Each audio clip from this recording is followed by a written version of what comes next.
we wanted to try and get the jersey today, but Corbin did a pretty incredible climb for sprinters. I wanted to keep it quiet, that I thought I had a good chance today. I knew I was in good shape, I knew I'd been climbing well.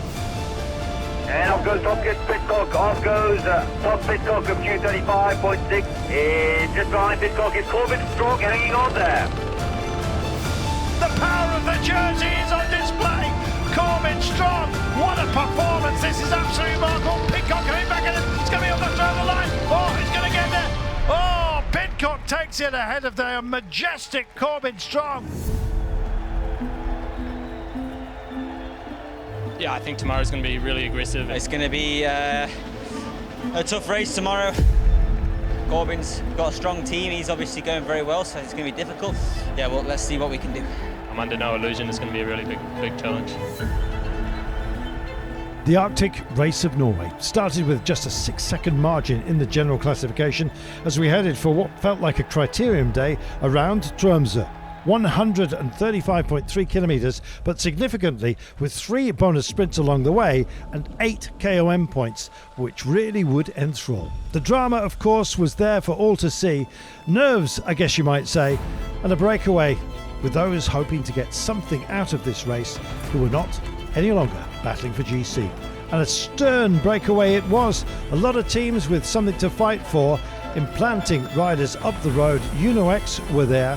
Jayco likewise, Astana were involved, likewise Team Energies, Flanders Belloise also, and they were pushing on. Would they make the steal?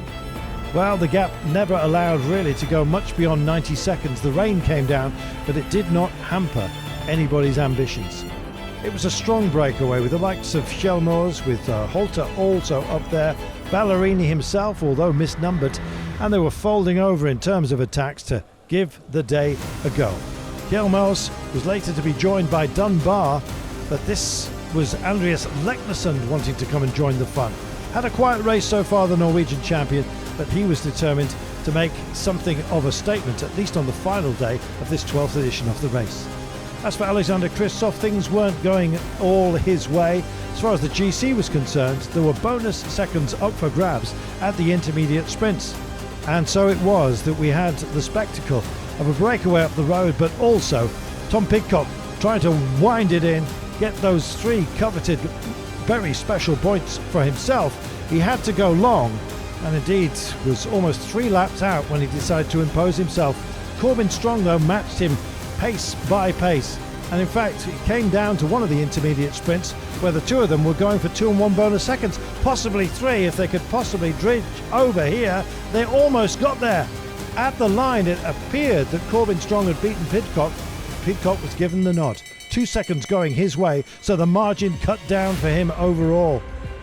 Then, of course, it was down to the last few laps, and it looked like the GC battle may well be set in stone, because Strong was exactly that. Extraordinarily strong and powerful, matching Pidcock constantly, and the final intermediate sprint came to naught. So it was all down to the run for the line, with Corbin Strong hoping to get yet another stage win in this amazing race.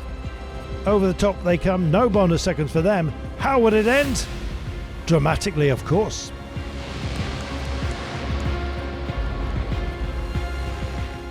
Ballerini wants to make it home. He's wearing the wrong number, we remind you today. So it is that Pidcock comes up onto the shoulder now. Almost onto the back wheel. Vermaerke is there, charging into this one goes Holter. Holter's going to try and lead in, and it will be for Lowland.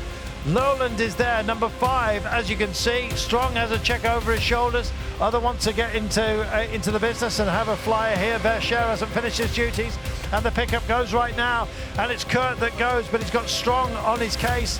Treble 1 is Rick Plumas.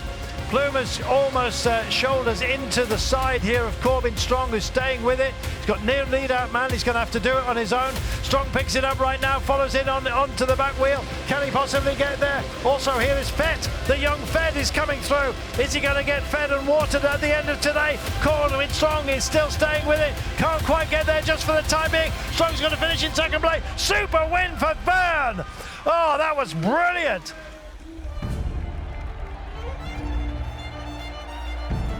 I thought I could do maybe a top 5, maybe a podium if on GC if I had a really good ride. But I think yesterday I exceeded my expectations. Yeah, just to ride my bike here was an incredible experience, but to win is another level. And so after going off like a rocket ship, Freddie de Vaan doing the job for Uno X Mobility. Again, then congratulations from everybody, and we heap them on Corbin Strong, of course, our champion. What an amazing day. De Vaan taking the day ahead of Corbin Strong. Ballerini was up there after spending much of the day in the breakaway. But what a GC battle we had as well. It still raged on. Strong got so close to adding to his tally overall, didn't quite work out for him. De Vaan secure in that position. So a super way to end the day, but what a great champion we have as well in Corbin Strong. Beating Tom Pidcock by an increased margin of 11 seconds overall.